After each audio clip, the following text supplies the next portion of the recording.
नमस्कार मंडळी, श्री गुरुदेव दत्त। आज आपण थालीपीठ बघणार आहोत। हे थालीपीठ आपण रुमालावर करणार आहोत, म्हणजेच आमच्या इथं त्याला कापडावरची थालीपीठ असं म्हणतात। तर त्यासाठी मी जी आपण परवा भाजणी केली होती, भाजणीचा जो व्हिडिओ टाकला होता ना, ती भाजणी घेतलेत। मेजरमेंटचे 2 कप भरून घेतलेत। अंदाजे मीठ टाकून घेतलेलं आहे। त्यात नंतर आता आपण तीळ टाकून घ्यायचेत। तीळ हे सगळं म्हणजे तुम्ही तुमच्या आवडीनुसाराने अंदाजे टाकू शकता, तो आता अंदाज तेवढा असतोच आपल्याला। तर तीळ आणि हे ओवा टाकून घेतला आहे। ओवा असा हातावर घासून जरा टाकला की त्याचा स्वाद चांगला येतो। आणि थालीपीठाच्या ह्याच्यात ना ओवा नक्कीच टाकावा। लसूण घेतला मी 4-5 कुड्या घेतल्यात, त्या चेचून आणि त्याचे मग ते कट केलेलं आहे मी। कोथिंबीर घेतली आहे आणि काकडी खिसून घेतली आहे। कोथिंबीर थोडी ह्याच्यात घातली आणि मी ह्यात खरडा वापरणार आहे। खरडा कसा केला आहे त्याचा पण व्हिडिओ ह्याच्यात टाकलेला आहे।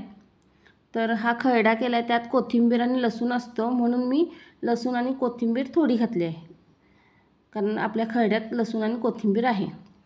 तर आपण हा खरडा वापरून आता करणार आहोत। ह्यात मी कांदा आणि हे घालणार नाही आहे, तिखट वगैरे घालणार नाही आहे। खरडा वापरून आणि काकडी घातली आहे मी। तर काकडी आणि खरडा वापरून आपण थालीपीठ करणार। थालीपीठाचे असे भरपूर असे प्रकार असतात, म्हणजे आम्ही करतो तसे म्हणजे सगळीच करत असणार आहेत, पण वेगवेगळ्या पद्धतीने वेगवेगळे प्रकार भरपूर करता येतात। कांदा घालून करता येतो, शिळी भाजी वगैरे राहिली किंवा आमटी वगैरे राहिली तर त्यात पण भिजवून असं थालीपीठ करतात आमच्या इथं। म्हणजे त्यातच ना भाजीत आणि आमटीत वगैरे ना कालवलं जातं हे पीठ। आणि हे असं पीठ आता छान असं मळून घ्यायचं आहे पाण्यानं, जरा सॉफ्टच, म्हणजे भाकरीपेक्षा जरासं पातळ असं करून घ्यायचं आहे आणि चांगलं मळून घ्यायचं आहे। तर ह्यात आता तिखट वगैरे काय तेवढ्यासाठी घातलं नाही, कारण खरड्यानं एक वेगळी चव येते आणि तिखटाची चव वेगळी असते। तर हे मी आज तुम्हाला खरडा घालून दाखवलेला आहे। तर आता हा बघा, हा मी खरडा करण्यासाठी मिरच्या घेतल्यात, 10-12 मिरच्या घेतल्या असतील आणि मोठे कुड्याची मी 6 लसूण घेतलेले मोठ्या कुड्या, असं केलं होतं। तर आपल्याला ह्या मिरच्या चांगल्या भाजून घ्यायच्यात, तेल घालून ना चांगल्या मिरच्या भाजून घ्यायच्यात। आणि मिरच्या भाजून झालं की मग आपण त्यात लसूण, कोथिंबीर आणि मीठ आणि मिरची एवढंच मिक्सरवरून काढून घ्यायचं आहे। खरडा करण्याची पण पद्धती सगळ्यांच्या वेगळ्या असतात, कोणी जिरे घालतं, कोणी दाण्याचं कूट घालतं, पण आम्ही हा असा करतो। तर मी तो तसा दाखवलेला आहे तुम्हाला। आणि दाण्यात म्हणजे आता तुम्ही ह्याच्यात घालणार आहे ना थालीपीठात, तर तुम्ही पण असाच करा। तर हे आता आपण मिक्सरवरून काढून घेतला की आपला खरडा तयार आहे। कोथिंबीर जास्त क्वांटिटीमध्ये घालायची नाही, नाहीतर मग खरड्याची चव बदलते।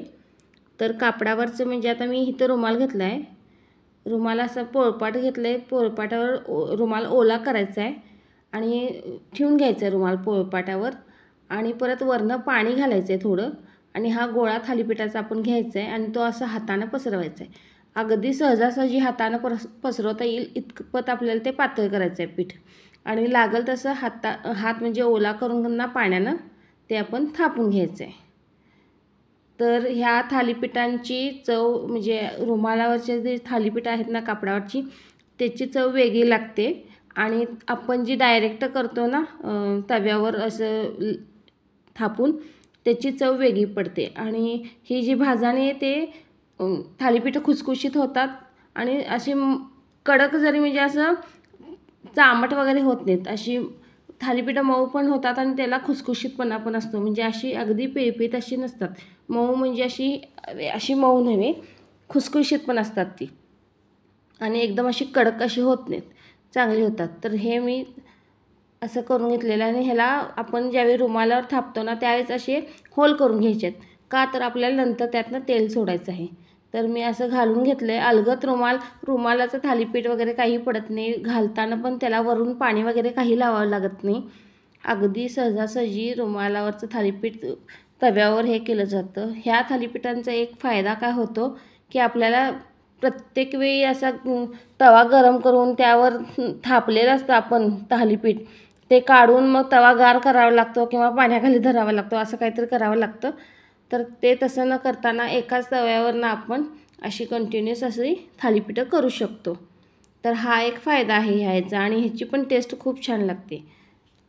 तर असं चांगलं दोन्हीकडनं भाजून घ्यायचं आहे, तेल सोडून घ्यायचं आहे परत खालच्या बाजूला, म्हणजे वरची जी आपली टाकलेली असती ती बाजू खाली घातली ना आपण तव्यावर की परत आणि तेल सोडून ना असं दाबून दाबून चांगलं शेकून घ्यायचं आहे थालीपीठ.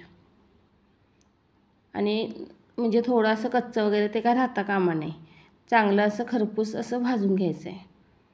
आणि तुम्ही किती जरी हे खरपूस भाजलं ना तरी ते सॉफ्टच राहतात, म्हणजे अशी छान भाजणी होतात ह्याची. म्हणजे अगदी दात नसलेला माणूस जरी खातं म्हटलं ना हे थालीपीठ तरी अगदी सहज खाऊ शकतील असं थालीपीठ होतं हे. तर हे दुसरं पण मी तसंच लावून घेतलं आहे, असं तेल सोडून घ्यायचं आहे. तर तुम्ही हे थालीपीठ नक्की करून बघा आणि रेसिपी कशी वाटली सांगायला विसरू नका आणि माझ्या चॅनलला सबस्क्राईब करा. Thank you for watching.